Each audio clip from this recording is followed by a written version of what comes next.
आज golden tips के अंदर जो सब्जेक्ट है वो है पेन यानी दर्द।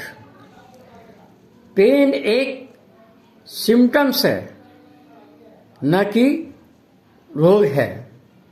यह किसी भी रोग से रिलेटेड सिम्टम्स हो सकता है। Pain is a good sign for the patient. Pain होना गलत नहीं है। पेन एक निर्देश देता है और उसके आधार पर पेशेंट का निराकरण निकाला जा सकता है। Painless disease are more dangerous than the painful disease.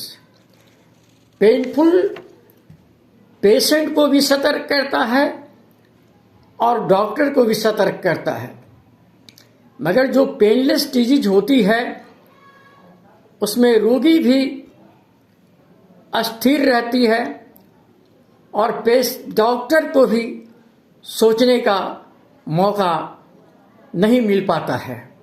इसलिए पेन होना कोई गलत संकेत नहीं निर्देश करता है। पेन किलर जितने भी मेडिसिन हैं, चाहे वो किसी भी साइंस का हो, वो क्षणिक तो लाभ देती है, मगर लॉन्ग टर्म में जाकर करके ये जो पेन किलर मेडिसिन है हमारे बॉडी को बहुत नुकसान पहुंचाता है। इसलिए जितना से अधिक कोशिश करें कि पेन किलर मेडिसिन से हम अपने आप को दूर रखें। बीइंग ए होम्योपैथ, पेन के अंदर हम जो डायग्नोसिस करने जाते हैं तो हमें nature of pain and character of pain देखना पड़ता है। नेचर ऑफ पेन के अंदर पेन एक तरह की नहीं होती है। दूसरे साइंस में किसी भी तरह का कोई पेन हो, चाहे उसका कैरेक्टर कुछ भी हो, नेचर कुछ भी हो, वह एक ही तरह का मेडिसिन का व्यवहार करता है। मगर हमारे होम्योपैथिक साइंस के अंदर जितने नेचर की पेन होती है, सभी नेचर के लिए अलग अलग मेडिसिन का चुनाव होता है। नेचर ऑफ पेन के अंदर में हम देखते हैं कि कोई भी पेशेंट किस नेचर का पेन से सफ़र करता है, उसी के अनुसार हम मेडिसिन का सिलेक्शन करते हैं। और ये नेचर ऑफ पेन के अंदर होती है sticking pain, tearing pain, darting pain, pressing pain, shooting pain, stitching pain, throbbing pain, burning pain, sticking pain, tingling pain, drowning pain, cutting pain. इस तरह की कई तरह की नेचर पेन की होती है और उस नेचर के आधार पर हम अलग अलग मेडिसिन का चुनाव करते हैं। उसी तरह से जब नेचर ऑफ पेन के बाद हम पेन के कैरेक्टर की तरफ ध्यान देते हैं कि पेन का कैरेक्टर क्या है, पेन की चाल क्या है। पेन की भी अपनी एक चाल होती है। Number 1, pain come suddenly and go suddenly. किसी को अचानक बहुत तेज दर्द उठती हो और कुछ समय के बाद वो अचानक चली जाती हो। कम सडनली एंड गो सडनली। ऐसी स्थिति में जब हम मेडिसिन की चर्चा करते हैं तो जनरली वो मेडिसिन आती है carbolic acid, belladonna, mag phos, ignatia, kali bichrome and nitric acid.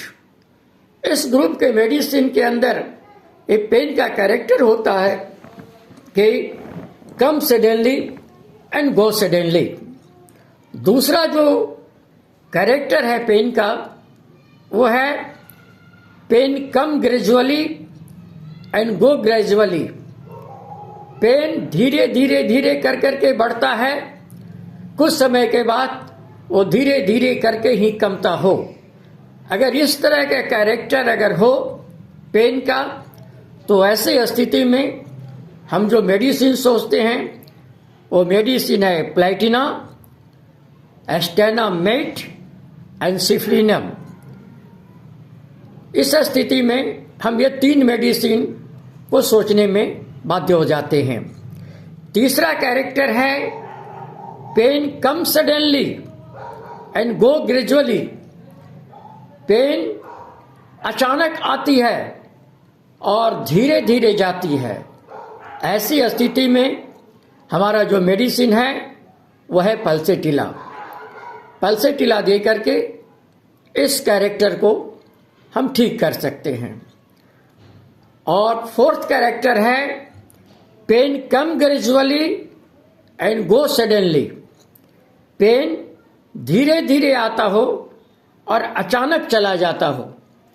ऐसी स्थिति में हमारी जो मेडिसिन है वो है सल्फ्यूरिक एसिड और अर्जेंटा मेटालिकम है।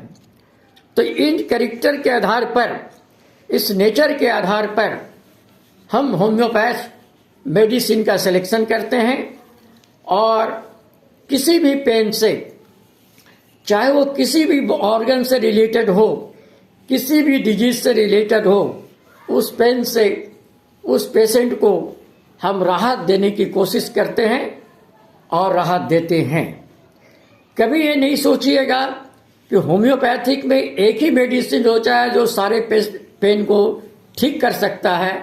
इस तरह के सोच अगर आप करते हैं तो होम्योपैथ के नाते आप एक अच्छे होम्योपैथ नहीं कहलाइएगा। आप इंडिविजुअलाइज कर करके पेन के कैरेक्टर के अनुसार मेडिसिन सोचें, इंडिविजुअलाइज करके पेन के नेचर के अनुसार मेडिसिन सोचें। आपको पेशेंट के पेन में मेडिसिन दे करके उसे राहत देने की कोशिश करेंगे और वो राहत देंगे। धन्यवाद। आपका डॉक्टर कल्याण स्वरूप, गया, बिहार।